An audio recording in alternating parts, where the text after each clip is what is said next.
It's 10:30 Tuesday morning. In front of the plush 5-star Mövenpick Hotel here in Accra, Kote plies his business. He has lived with his deformity since childhood. This man has both legs seriously affected, virtually making him immobile. His parents died whilst he was very young. His only sister took up the challenge to bring him up. Unfortunately, she also passed away shortly after they settled in Accra, leaving him to his fate. With no support, coupled with stigmatization and public reluctance to open up to his plight, Torgbor took his personal initiative to learn a profession. It was difficult, but he vowed to resist the humiliation of begging on the streets. He started with small errands by cleaning shoes to fixing threads in needles to polishing shoes upon the direction of his master. Today, he is almost self-sufficient and psychologically sound. This is his office. He wakes up by 4 a.m. each weekday. He leaves home for work with the help of his wheel and gets settled before traffic builds up. His clients are public and civil servants at the ministries, departments, and agencies in this area. And besides repairing shoes, he has developed his vision into manufacturing these footwears on display, all handmade. He's determined but lacks capital. The few coins, as he put it, made every day is what he plows back in leather and other materials.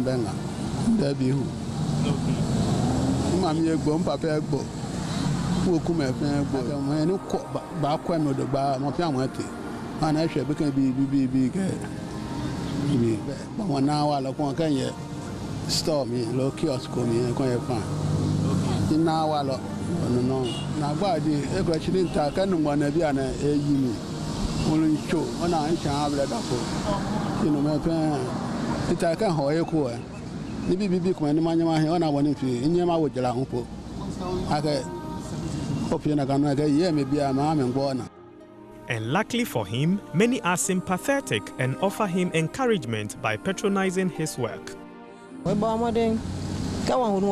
He is good with his work. Anytime we have problems with our shoes and sandals, we bring them to him for repairs. I admire his drive towards work, especially because he is disabled. If there is any kind of support available, he is the right person for it and not the others begging. And take a careful look at the condition under which he works. AMA's task force have not swooped on him yet. No shirt to cover him from the vagaries of the weather. His plight touched me, but I realized that few meters away, people suffering from related physical challenges were lined up for business, just begging. And this embarrassing profession, as one may put it, is carefully planned. As you can see in this video, they are aided by able bodies, thus people full of energy, and money accrued during the day is shared. What prevents people from following the footsteps of Torgbor? Could it be because those hypnotized by their looks continue to offer them gifts? What about the social welfare department and the district assemblies? Have they failed?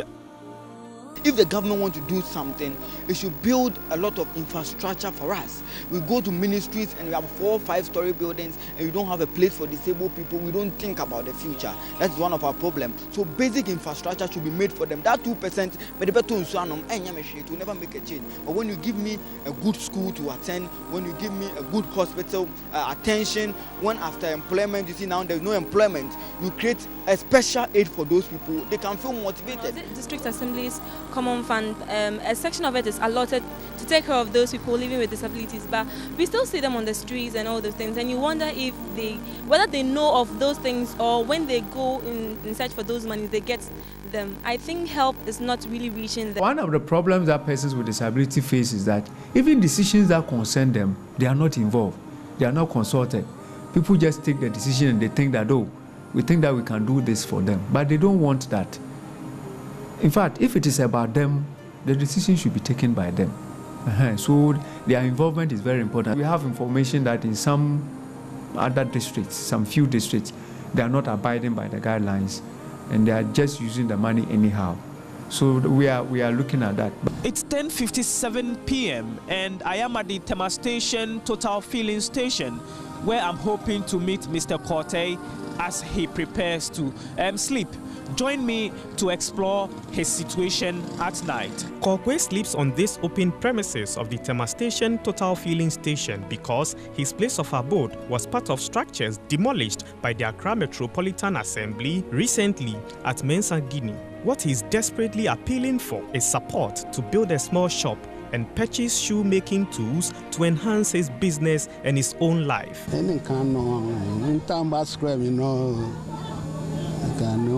My station, filling station, German war.